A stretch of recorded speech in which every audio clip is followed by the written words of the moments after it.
Mas Yosi, kita juga sudah tersambung melalui sambungan telepon bersama dengan Menteri Agama Pak Nasaruddin Umar. Pak Nasaruddin, selamat sore. Halo, assalamualaikum. Waalaikumsalam Waalaikumsalam. warahmatullahi wabarakatuh. Pak Nasaruddin, apa yang bisa Anda sampaikan juga kepada umat Katolik di Indonesia setelah mendengar kabar duka ini? Saya sangat kaget karena tadi pagi ini barusan saya dapat utusan dari beliau mengundang saya untuk ada acara pertemuan dengan Vatikan ya. Beliau paus di bulan September akan datang tadi pagi ya sama Mrs. Gregoria ya, dari Itali langsung. Jadi jam 9 tadi pagi ya. Dan saya katakan mudah-mudahan saya masih bisa berjumpa lagi nanti di Vatikan pada bulan itu karena beliau kan sakit-sakitan. Lalu iya mudah-mudahan, tapi sekarang sudah mulai bagus karena sudah keluar dari rumah sakit. Nah betapa kagetnya saya, suratnya masih ada di kantong saya. Beliau mengundang saya dalam acara di Vatikan itu. Nah mendengarkan kabar ini tentu saja saya sangat kaget ya kan. Kenapa? Karena banyak sekali kenangan yang saya tidak bisa lupakan ya. Terutama perjumpaan saya dengan di Istiqlal itu. Dan menjadi foto saya itu menjadi foto of the year di tahun 2024 ya.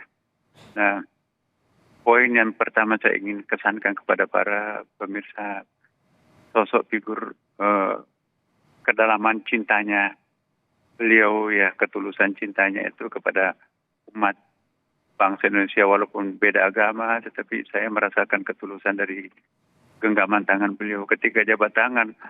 Itu bukan sekedar jabat tangan, tapi dia pegang erat tangan saya kan, pegang sampai nggak mau lepas. Saya juga pegang erat. Nah itu bagi saya itu simbol ada stressing di situ, penekanan di situ. Nah kemudian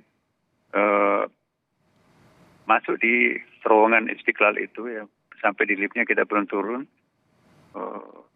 Saya jelaskan bahwa ini terowongan ini dari arah Masjid Istiqlal itu ada sayup-sayup kedengaran bunyi beduk.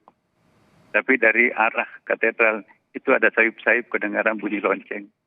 Tapi di tengah perjumpaan itu nanti ada persaut-sautan antara bunyi beduk dengan bunyi lonceng. Jadi sangat indah dengan lagu-lagu instrumentalianya itu ya. Ada AC-nya, kemudian juga bisa dipakai untuk ruang pertemuan. Kami sering gunakan untuk interfaith meeting. Dia sangat appreciate. Saya pakai bahasa Inggris tapi kurang direspon. Akhirnya saya diberitahu oleh penerjemah, Pak itu pernah lama tinggal di Timur Tengah, di Suriah atau Sudan ya, saya lupa ya. Nah begitu saya bahasa Arab, direspon. Jadi ternyata beliau bahasa Arabnya lebih bisa daripada bahasa Inggrisnya. Bahasa Inggris saya nggak direspon. Tapi bahasa Arab saya direspon. Jadi saya bercakap bahasa Arab, akhirnya translatornya itu mengatakan kalau begitu saya nggak usah terjemahkan Pak. Ya udah nggak usah. Dia ternyata paham bahasa Arab. Jadi, saya mencoba menjelaskan Istiqlal dengan versi bahasa Arab ya, dan dia ngerti. Kemudian juga yang kedua sangat terkesan ya, senyumnya itu masih kebayang-bayang di wajah saya itu ya. Ketika kita mendeklarasikan poin-poin persepakatan Istiqlal katedral itu ya, dan itu luar biasa. Itu dijadikan tema konferensi di Uzbekistan, di Amerika dan juga di Bali dan beberapa tempat yang lain. Saya ke Mesir juga, saya berfoto dengan pimpinan Al-Azhar. Oh, masa cuma pos bisa berfoto dengan Anda? Kami juga punya, akhirnya satu persatu syekh di situ berfoto dengan saya karena istilahnya masa cuma pos berfoto, kita juga boleh berfoto dengan imam besar. Jadi foto-foto kami juga di populer di Mesir juga dan di Dubai dan kemarin di Amerika ya. Dan dampaknya lebih jauh ya, Istiqlal diminta jadi model masjid yang kami diminta untuk memberikan model masjid yang ada di Amerika Latin dan di Afrika. Dan itu sponsor PBB ya, United Nations di New York. Nah, jadi luas sekali pengaruhnya itu. Dan kata teman-teman di Amerika, ini baru pertama kali ada himbauan menggunakan bahasa agama untuk melestarikan lingkungan.